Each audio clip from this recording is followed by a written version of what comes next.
મહાન સંત ડોન બોસ્કોના સિદ્ધાંતોને અનુલક્ષીને સમાજના ઉચ્ચ વર્ગ દ્વારા તરછોડાયેલ જરૂરિયાતમંદ વર્ગના પરિવારોને ઉન્નતિ થતાં તેમના સંતાનોને શિક્ષણનો લાભ મળી રહે તે માટે ડોન બોસ્કો મકરપુરા દ્વારા અત્યારે ઉનાળા વેકેશનમાં બાળકો માટે સમર કેમ્પનું આયોજન કરવામાં આવ્યું હતું।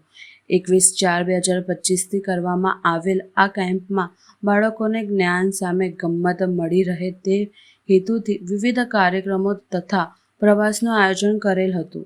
સદર કેમ્પની પૂર્ણાહુતિ કાર્યક્રમ આજ રોજ તારીખ 15/5/2025ના ગુરુવારના રોજ આયોજન કરેલ, જેમાં સમાજના પ્રતિષ્ઠિત માનનીય ભાવિશાબેન પરમાર અતિથિશ્રી તરીકે ઉપસ્થિત રહ્યા હતા।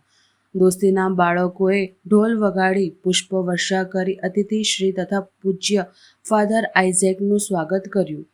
બાળકોએ સુંદર ડાન્સ, પરંપરાગત ગરબા તથા નાટક દ્વારા સુંદર મનોરંજન પૂરું પાડ્યું હતું। ત્યારે બાળકો, શિક્ષકો અને વોલેન્ટિયર યુવાનોને દોસ્તી ડોન બોસ્કો મકરપુરા દ્વારા પ્રેમ ભેટ આપવામાં આવી। પૂજ્ય ફાધર આઇઝેક અને મુખ્ય અતિથિ શ્રી દ્વારા પ્રેરણાત્મક પ્રવચન કરવામાં આવ્યું। આમ સુંદર રીતે કેમ્પનું સમાપન થયું તે બદલ ઈશ્વર પિતાનો ખૂબ ખૂબ આભાર।